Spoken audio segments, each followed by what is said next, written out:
Good morning, staff, students, and family members who are not on campus today. Today is March 20th, 2020. The time is also about 9:20. And as I promised, I am here to do a daily read aloud for you. But before we do that, we do have a few updates and announcements. I wanted to make sure that we show you different areas of the campus every day so I can see that my face is a little bit shadowed.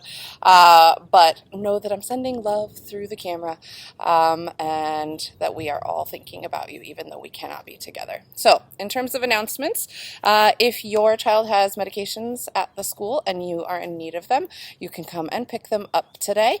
Here, just about 10 o'clock, we should be ready for you. We're waiting on a key. We also have some news in the lunch and breakfast world. If you are doing pickups next week, you can come between the hours of 9 and 10:30. That is a change. Again, starting next week, you can come and pick up lunch and breakfast together between 9 and 10:30 at Julian, so you no longer have to come 2 times to the campus to pick up food. One more time, Monday through Friday next week, 9 to 10:30 to pick up both breakfast and lunch at the same time. In addition, I believe that we're going to have some limited delivery stops for lunches and breakfasts as well. So if you live a little bit farther away from the school and you can't make it in, we may be coming to a location closer for you. So that I'm sure will be posted online, and when it is shared, we will share it out on our Facebook and Class Dojo pages as well. Let's see, one more major announcement. If we are not back in school by March 30th, we will have a plan in place at the district level to make sure that students are learning from home in a more structured way. So we will keep you updated when we know more.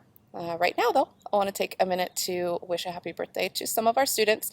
Normally, we would do this in the morning announcements over the loudspeaker, but since no one is here to hear that, we're going to recognize those kiddos online. So we had a couple of students who had their birthday on the 18th, Kim, you, and Alex in Miss Benham's class.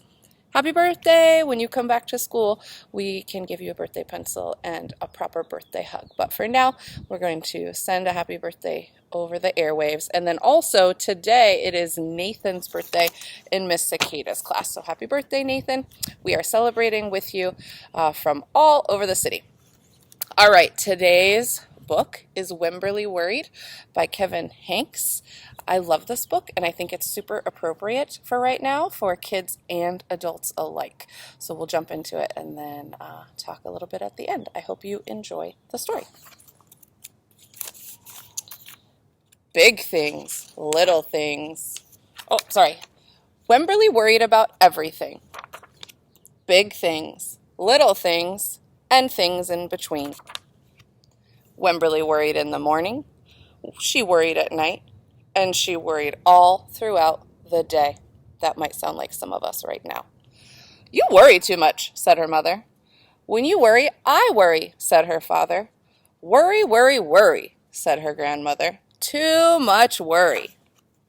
At home, Wemberly worried about the tree in the front yard. What if it falls on her house? And she worried about the crack in the living room wall. What if it gets bigger and something comes out of it? And she worried about the noise the radiators made. What if there's a snake inside?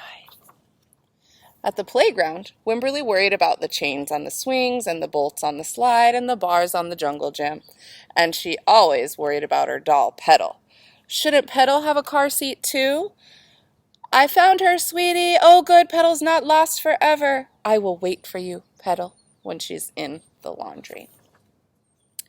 Don't worry, said her mother. Don't worry, said her father. But Wemberly worried, and she worried, and she worried, and she worried. When Wemberly was especially worried, she rubbed Petal's ears.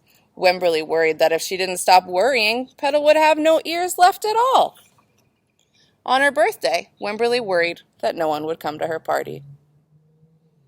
See, said her mother, there was nothing to worry about. But then Wemberly worried that there wouldn't be enough cake. On Halloween, Wemberly worried that there would be too many butterflies in the neighborhood parade. See, said her father, there was nothing to worry about. But then Wemberly worried because she was the only one. You worry too much, said her mother. When you worry, I worry, said her father. Worry, worry, worry, said her grandmother. Too much worry. Soon Wemberly had a new worry. School. Wemberly worried about the start of school more than anything she had ever worried about before. By the time the first day arrived, Wemberly had a long list of worries. What if no one else has spots? What if no one else wears stripes? What if no one else brings a doll? What if the teacher's mean? What if the room smells bad? What if they make fun of my name? What if I can't find the bathroom? What if I hate snack? What if I have to cry? Don't worry, said her mother. Don't worry, said her father. But Wemberly worried, and she worried, and she worried, and she worried. She worried all the way there. While Wemberly's parents talked to the teacher, Mrs. Peachum, Wemberly looked around the room. Then Mrs. Peachum said, Wemberly, there's someone I think you should meet. Her name was Jewel, and she was standing by herself. She was wearing stripes, and she was holding a doll. I think they might become friends. At first, Wemberly and Jewel just peeked at each other. This is Petal, said Wemberly. This is Niblet, said Jewel. Petal waved. Niblet waved back. Hi, said Petal. Hi, said Niblet. I rub her ears, said Wemberly. I rub her nose, said Jewel. Throughout the morning, Wemberly and Jewel sat side by side and played together whenever they could. Petal and Niblet sat side by side too. Wemberly worried, but no more than usual, and sometimes even less. Before Wemberly knew it, it was time to go home. Come back tomorrow, called Mrs. Peachum as the students walked out the door. Wemberly turned and smiled and waved. I will, she said. Don't worry. Did you like the story?